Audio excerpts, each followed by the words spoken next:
வணக்கம். காமராஜருடைய பிறந்த நாளைக்காக காமராஜரை எப்படி வரையிறது அப்படிங்கிறத பற்றி இந்த வீடியோவில் பார்க்கலாம். ஈஸி டிப்ஸ் உள்ளே இருக்குது. மறக்காமல் சப்ஸ்கிரைப் பண்ணிவிட்டு வீடியோவை முழுவதும் கவனமாக பாருங்கள். ஒரு பேப்பரும் பென்சிலும் எடுத்துக்கிட்டு நீங்கள் வரைய ஆரம்பிக்கலாம். இப்போது காமராஜருடைய தலை பகுதியை நாம் வரைகிறோம். இதை மேல் நோக்கி ஒரு வளைந்த கோடை யூஸ் பண்ணுறோம். இதை அப்செமி சர்க்கிள் கூட சொல்லலாம். இப்போ அவருக்கு தலைமுடி ரொம்ப கம்மியாக இருக்கிறதுனால கொஞ்சமாக அதில் படத்தில் காட்டியிருக்கிற மாதிரி நீங்களும் போட்டுக்கலாம். இந்த முக அமைப்பு ஒரு லென்த்தி ஓவல்னு சொல்லலாம். அதாவது நீள் வட்டம் அந்த அமைப்பில் அது இருக்குது. இப்போ மேலே அகலமாகவும் கீழே வர வர குறுகலாகவும் இருக்குது அந்த ஓவல் ஷேப்பு. இப்போ அந்த முடியிலேருந்து காது பகுதி கொஞ்சமாக தெரிகிற மாதிரி, ஆனால் லென்த்தியாக போடணும், கொஞ்சம் நீளமாகவே போடணும். ரெண்டு பக்கமும் அப்படி தான் இருக்குது.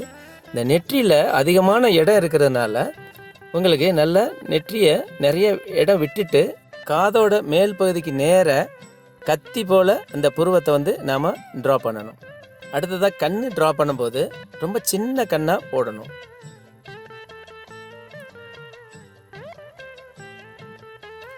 புருவத்துக்கும் கண்ணுக்கும் எவ்வளோ இடைவெளி இருக்குன்னு பார்த்துட்டு ட்ரா பண்ணணும். அந்த கருவெளி கூட அரைவட்டமாக வரும், அதையும் நீங்கள் கவனித்து போடணும்.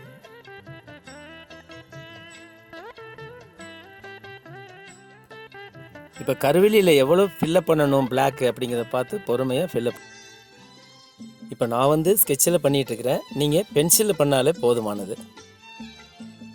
நல்ல ப்ராக்டிஸ் ஆனவொன்னே நீங்களும் ஸ்கெட்சில் கண்டிப்பாக பண்ண முடியும்.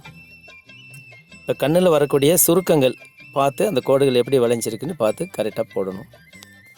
இப்போ மூக்கு ட்ரா பண்ணணும். அந்த கண்ணுக்கும் மூக்குக்கும் இடையில் எவ்வளோ கேப் இருக்குதுன்னு பார்த்து அந்த மூக்கை நல்லா அகலமாக ட்ரா பண்ணணும், பெரிய மூக்கு.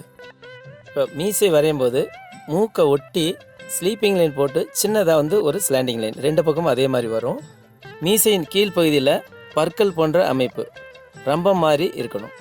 இப்போ இரண்டு பக்கமும் மூக்கை ஒட்டி மீசையை ஒட்டி கீழே வர்ற மாதிரி ஒரு சுருக்கத்தை காட்டக்கூடிய லைனு. இப்போ மேல் உதடு பண்ணும்போது ஒரு வி ஷேப் வச்சு மூக்குக்கு நேராக வி ஷேப் வரும். அதுக்கப்புறம் சின்னதாக மேல் உதடு பண்ணிவிட்டு கீழ் உதடை கொஞ்சம் பெருசாக பண்ணணும். இப்போது ஷர்ட் வரைகிறோம்.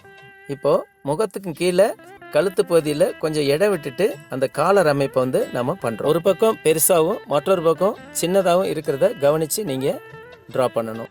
ஆயில் பேஸ்டல்ஸ் கலர்ஸ் வச்சு இப்போ நாம் பண்ணலாம். ஒரு முகத்தில் ஒரு 3 கலர்ஸ் வருது. அதை ஃபஸ்ட்டு நம்ம என்ன பண்ணுறோம், அந்த சாண்டல் கலர் அதை நீங்கள் படத்தில் காட்டியிருக்கிற போல் எங்கெங்கெல்லாம் பண்ணணும் அப்படிங்கிறத பார்த்து நீங்கள் கொஞ்சம் பண்ணிக்கணும். சில இடங்களில் ஒயிட்டாகவே விட்டுருப்பேன். இப்போ அந்த இடத்துல எல்லோ கலர் பண்ணிகிட்ருக்குறோம். இப்போ அதை கொஞ்சம் கொஞ்சம் கை வச்சு தேய்ச்சிக்கலாம், அப்போ தான் மெர்ஜ் ஆகும்.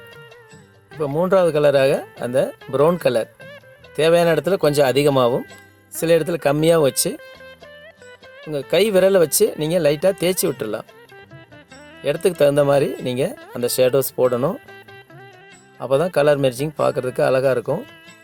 எந்த இடத்துல டார்க் வருது, எங்கே லைட் வருது அப்படிங்கிறத பார்த்து அவுட்ரு ஆகாமல் பார்த்து பொறுமையாக பண்ணணும்.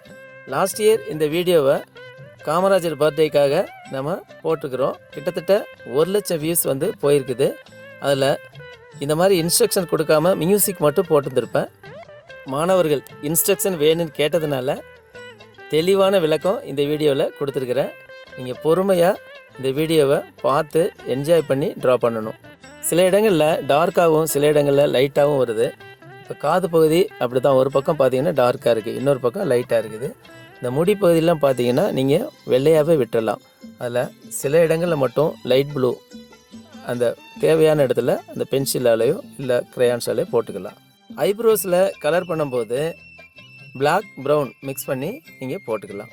இப்போ அந்த ஷர்ட்டில் லைட் ப்ளூ ஷேடோ வர்ற மாதிரி நீங்கள் க்ரையான்ஸ் வச்சு போட்டுட்டு ஃபிங்கர்ஸால் நீங்கள் தேய்ச்சி விட்டுக்கலாம்.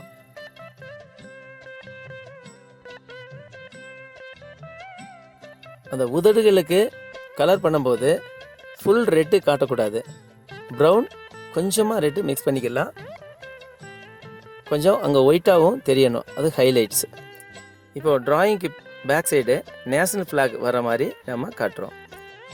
நேஷ்னல் ஃப்ளாக் எப்படி ட்ரா பண்ணணும்னு உங்களுக்கு தெரியும். நீங்கள் ட்ரா பண்ணிவிட்டு மேலே ஆரஞ்சும் சென்டரில் ஒயிட்டும் கீழே வந்து க்ரீன் கலரும் போட்டு முடிச்சிருங்க. இது வரைக்கும் நம்ம வீடியோவை சப்ஸ்கிரைப் பண்ணாமல் பார்த்தீங்கன்னா மறக்காமல் சப்ஸ்கிரைப் பண்ணுங்கள். உங்கள் நண்பர்களுக்கும் ஷேர் பண்ணுங்கள். நன்றி, வணக்கம்.